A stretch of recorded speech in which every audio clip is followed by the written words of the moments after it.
બારડોલીમાં હવે હાડ થીજાવતી ઠંડી પડશે। નવેમ્બરના અંતે માવઠું આવશે। ગુજરાતમાં શિયાળો સુસવાટા મારી રહ્યો છે। પવનની દિશા બદલાતા ગુજરાતમાં ઠંડી વધી છે। મોટાભાગના શહેરોમાં શિયાળાએ જમાવટ કરી છે। લઘુત્તમ તાપમાનમાં 1 થી 2 ડિગ્રીનો ઘટાડો થયો છે। સૌથી ઓછું નલિયામાં 10.8 ડિગ્રી તાપમાન નોંધાયું છે। અમદાવાદમાં 15.1, ગાંધીનગરમાં 13.5 ડિગ્રી તાપમાન તો ડીસામાં 13.3 ડિગ્રી તાપમાન નોંધાયું છે। હવામાન વિભાગ દ્વારા 2 દિવસ બાદ ઠંડી ભૂકા બોલાવશે તેવી આગાહી કરવામાં આવી છે। ઉત્તરાખંડના પહાડી વિસ્તારોમાં હિમવર્ષાને કારણે ઠંડીમાં નોંધપાત્ર વધારો થયો છે। તો વહેલી સવારે કડકડતી ઠંડી, બપોરે હળવો તડકો અને સાંજ પડતા ઠંડીનું પ્રમાણ રહે છે। બીજી તરફ નવેમ્બર મહિનાના અંતમાં કમોસમી વરસાદની આગાહી કરવામાં આવી છે। સુરત, નવસારી, ભરૂચ, અમરેલીમાં કમોસમી વરસાદ પડી શકે છે। તો ડિસેમ્બરની શરૂઆતમાં ઠંડી આવવાની શક્યતા રહેશે, પરંતુ હાડ થીજવતી ઠંડી 22 ડિસેમ્બરની આસપાસ આવી શકે છે। બનાસકાંઠા અને સાણંદમાં બીએલઓ એસઆઈઆરની કામગીરીમાં જોતરાયા। બનાસકાંઠા જિલ્લામાં મતદાર યાદીની ખાસ સુધારણા એસઆઈઆર કામગીરીને અસરકારક બનાવવા માટે મેગા કલેક્શન દિવસનો પ્રારંભ કરવામાં આવ્યો। આ ઝુંબેશનો મુખ્ય હેતુ કોઈપણ પાત્રતા ધરાવતા વંચિત ન રહે અને પાત્રતા ન ધરાવતા મતદાર યાદીમાં સામેલ ન થાય તે હતો। આ અંતર્ગત દાંતા તાલુકાના 188 બૂથ અને અંબાજીના 13 બૂથ સહિત સમગ્ર જિલ્લામાં બીએલઓ દ્વારા ફોર્મ ભરવાની અને સ્વીકારવાની કામગીરી ચાલી રહી છે। ચૂંટણી પંચ દ્વારા હાથ ધરાયેલી આ પ્રક્રિયા પર દાંતા પ્રાંત અધિકારી, મામલતદાર સહિતના અધિકારીઓ હાજર રહ્યા હતા। આ તરફ અમદાવાદના સાણંદમાં એસઆઈઆરની કામગીરીને લઈ શિક્ષકોની મુશ્કેલીઓમાં વધારો થયો છે। સાણંદના ગનાસર ગામે એસઆઈઆરની ઓનલાઈન પ્રક્રિયા ચાલુ કરાઈ છે। બીએલઓ દ્વારા ફોર્મ ઓનલાઈન ભરવાની પ્રક્રિયા ચાલુ કરાઈ। અધિકારીઓ દર 2 કલાકે ફોન કરી માહિતી માંગે છે, જેથી શિક્ષકો સતત માનસિક તણાવમાં રહે છે। થરાદ જિલ્લાના ઢીમાથી નીકળી કોંગ્રેસની જન આક્રોશ યાત્રા। વાવ-થરાદ જિલ્લાના ઢીમામાંથી નીકળેલી કોંગ્રેસની જનાક્રોશ યાત્રા બનાસકાંઠાના ધાનેરા પહોંચી હતી। મોટી સંખ્યામાં ટ્રેક્ટરની રેલી યોજી ધાનેરા વિવિધ વિસ્તારમાંથી પસાર થઈ હતી। ખેડૂતોના દેવા માફી અને વિવિધ માંગને લઈ કોંગ્રેસે ઢીમામાંથી અંબાજી સુધી જનાક્રોશ યાત્રાની શરૂઆત કરી। બીજા દિવસે ધાનેરામાં કોંગ્રેસ પ્રદેશ પ્રમુખ અમિત ચાવડા, પ્રભારી સુભાષિની યાદવ, સાંસદ ગેનીબેન ઠાકોર સહિત કોંગ્રેસના ધારાસભ્ય અને પૂર્વ ધારાસભ્ય પણ આ યાત્રામાં જોડાયા હતા। ધાનેરામાં યાત્રા પ્રવેશતાની સાથે મોટી સંખ્યામાં ટ્રેક્ટર રેલીનું આયોજન કરવામાં આવ્યું, જેમાં કોંગ્રેસ નેતાઓ ટ્રેક્ટર પર સવાર થયા હતા। યાત્રા વિવિધ વિસ્તારોમાંથી પસાર થઈ હતી। ધાનેરાની લાલચોક ખાતે મોટી સંખ્યામાં ખેડૂતો અને કોંગ્રેસના કાર્યકર્તાને સંબોધન કરી સરકાર પર આકરા પ્રહાર કર્યા। ખેડૂતોના વિવિધ પ્રશ્નો અને યુવા રોજગાર સહિત ભરતી કૌભાંડ સહિતના મુદ્દે સરકારને આડે હાથ લીધી। ધાનેરા શહેરમાંથી પસાર થઈ આ યાત્રા ડીસાના ટેટોડા સહિત દાંતીવાડા થઈને અમીરગઢ પહોંચી। બારડોલીમાં ખાનગી બસ ચાલકે લારી ચાલકોને અડફેટે લીધા।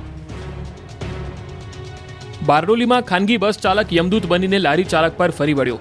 બારડોલીના ધુલિયા ચોકડી પાસે પરિશ્રમ પાર્ક સામે પૂરપાટ આવતા ખાનગી બસના ચાલકે સ્ટીયરિંગ પરનો કાબુ ગુમાવ્યો હતો। શાહદાથી સુરત જતી બસના ચાલકે ચોકડી પાસે ઉભેલા લારી ચાલકને અડફેટે લીધો હતો, જે બાદ આગળ જઈને એક જેસીબી ચાલકને પણ કચડ્યો હતો, જેથી આ વિસ્તારમાં નાસભાગ મચી ગઈ। જોકે સદનસીબે મોટી જાનહાનિ ટળી હતી। બીજી તરફ પોલીસ પણ ત્યાં પહોંચી જતા બસ ચાલક અને ક્લીનરને ઝડપી લીધા હતા। હવે ખતરનાક અકસ્માતના રાજકોટના દ્રશ્યો જુઓ। જાગનાથ વિસ્તારમાં કાર ચાલકે એક એક્ટિવા ચાલકને અડફેટે લીધો હતો। દ્રશ્યોમાં જોઈ શકાય છે કે રોડ પર એક્ટિવા ચાલક પસાર થઈ રહ્યો છે, ત્યારે એક શેરીમાંથી પૂરપાટ આવતા કાર ચાલકે એક્ટિવા ચાલકને અડફેટે લીધો હતો। દાહોદના લોકો રોડ પર નીકળો તો શ્વાનથી બચજો। જેવા લોકો નીકળે એટલે શ્વાનની ફોજ લોકોની પાછળ દોડે અને સાક્ષાત મોતના દર્શન કરાવે। કેટલાક લોકો પડતા પડતા બચી જાય। શ્વાનના આતંકના દ્રશ્યો દાહોદના છે, જ્યાંના ગોધરા રોડ પર આવેલી નરસિંહ કોલોનીમાં શ્વાનનો આતંક દિવસે ને દિવસે વધી રહ્યો છે। કોલોનીમાં શ્વાનોએ એવા ધામા નાખ્યા છે કે રોડની વચ્ચે જ પડ્યા પાથર્યા રહે છે। જેવા વાહન ચાલકો નીકળે એટલે જાણે લોકોના લોહીના પ્યાસા હોય તે રીતે શ્વાન લોકોની પાછળ દોટ મૂકે છે।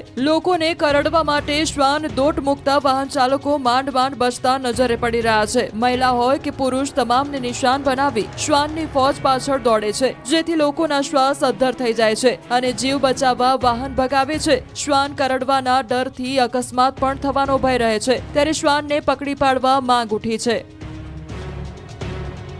વડોદરામાં પશુ માલિકો પૈસા આપે એટલે કોર્પોરેશનની ઢોર પકડ પાર્ટી ઢોર છોડી મૂકે। સનસનીખેજ આક્ષેપથી ખળભળાટ। બધાની સાઠગાંઠ જ છે, આખું કોર્પોરેશન મિલીભગત છે। તમે લોકો વ્યવહાર આપો? બધા જ ઢોર પાર્ટીવાળા વ્યવહાર લે છે, અને બીજા બી અન્યનું જોતું હશે તો હું આપવા તૈયાર છું। કેટલા રૂપિયા લે? 5,000 રૂપિયા, 6,000, 10,000 રૂપિયા ઢોર પાર્ટીવાળા રૂપિયા લે। અને ઢોર ડબ્બામાં તમે ચેક કરી આવો, આખો ઢોર ડબ્બો વાછરડાથી ભરેલો છે। સાંભળ્યું તમે, આખું વડોદરા રખડતા ઢોરથી ત્રસ્ત છે. ત્યારે વડોદરા કોર્પોરેશનના ઢોર પકડ પાર્ટીના અધિકારીઓ તોડબાજો પૈસા પડાવવામાં વ્યસ્ત છે. ખુદ પશુપાલકોએ જ મલાઈ ખાતા આવા તોડબાજ અધિકારીઓને ખુલ્લા પાડ્યા છે. એક તરફ વડોદરા શહેરમાં રખડતા ઢોરનો આતંક ચરમસીમાએ પહોંચ્યો છે, જેના કારણે આમ નાગરિકો ત્રાસી ગયા છે. આ સમસ્યામાંથી જનતાને જે કોઈ રાહત આપી શકે તે વડોદરા મહાનગરપાલિકાની ઢોર પકડ પાર્ટીના કર્મચારીઓ તોડ કરવામાં વ્યસ્ત જણાઈ રહ્યા છે. પશુ માલિકોએ મીડિયા સમક્ષ આવીને પુરાવા સાથે કેટલાક ચોંકાવનારા ખુલાસા કર્યા છે. કોર્પોરેશનના અધિકારીઓ તોડબાજી કરીને રખડતા ઢોરને છોડી દઈને પશુ માલિકો પાસેથી રોકડી કરી લે છે. નંદલાએ સુભાનપુરા વિસ્તારમાં જ્યારે ઢોર પકડ પાર્ટી પશુઓને પકડવા ગઈ ત્યારે ઢોર પાર્ટીના કર્મચારીઓ અને પશુ માલિકો વચ્ચે તૂતુ મેમે થઈ ગઈ હતી. ઢોરવાડામાંથી ગાયો પકડી લઈ જવાની ઢોર પાર્ટીના કર્મચારીઓએ ધમકી આપતા પશુ માલિકો બગડ્યા હતા. કર્મચારીઓ અને પશુ માલિકોની મિલીભગત ખુદ પશુ માલિકોએ જ ખુલ્લી પાડી. આક્ષેપ કર્યો છે કે પાલિકાની ઢોર પકડ પાર્ટી પહેલા ઢોર પકડે છે અને પછી છોડાવવા માટે પૈસા માંગે છે. દર મહિને હપ્તા લેવાના પણ સણસણતા આક્ષેપ કર્યા છે. અધિકારી અને ઢોર માલિક વચ્ચેનો ઓડિયો પણ વાયરલ થયો હતો, જેમાં નાણાં આપો અને ગાય છોડાવીને લઈ જવાની વાતનો ઉલ્લેખ છે. આક્ષેપો બાદ ઢોર પાર્ટીએ કામગીરી દેખાડવા માટે એક ગાયને પકડી. બીજી તરફ કોર્પોરેશનના જવાબદારોએ આ અંગે મૌન ધારણ કર્યું તો ઢોર પકડતા યુવકે આક્ષેપો ફગાવ્યા. અમે તો સાહેબ ઢોર પકડીએ છીએ, પણ ગાય પકડેલી બી છે, અમારા હાથમાં વિડીયો બી છે, અને ગાય માલધારી લોકો કઈ રીતે ગાયોને ધક્કા મારીને લાકડીઓ મારીને લઈ જાય છે એ તમારો આખો વિડીયો છે. નવસારીમાં અજાણ્યા શખ્સો શિવલિંગ ઉઠાવી ગયા. અત્યાર સુધી મંદિરમાંથી દાન પેટી, ભગવાનના દાગીના, આભૂષણોની ચોરી થતી હતી, પણ નવસારીના ગણદેવીમાં ભગવાન શિવના દુશ્મનોએ ધાર્મિક આસ્થાને ઠેસ પહોંચે તેવી ઘટના બની છે. શિવ મંદિરમાંથી શિવલિંગની જ ચોરી કરી જતા ખળભળાટ મચી ગયો છે. ઉંડાચ ગામમાં આવેલા નીલકંઠ મહાદેવ મંદિરમાં વડ પાસે સ્થાપિત કરાયેલા શિવલિંગ મંદિરમાં રાતે કોઈ તસ્કર આવ્યો હતો. રાત્રિના સમયે મંદિરમાં ઘૂસીને કોઈ વસ્તુ હાથ ન લાગતા શિવલિંગને જ શખ્સ ઉઠાવી ગયો હતો. આ અંગેની જાણ થતા ગ્રામજનોમાં આક્રોશ ફાટી નીકળ્યો હતો. બીલીમોરા પોલીસને ફરિયાદ કરતા પોલીસે ઘટના સ્થળે પહોંચી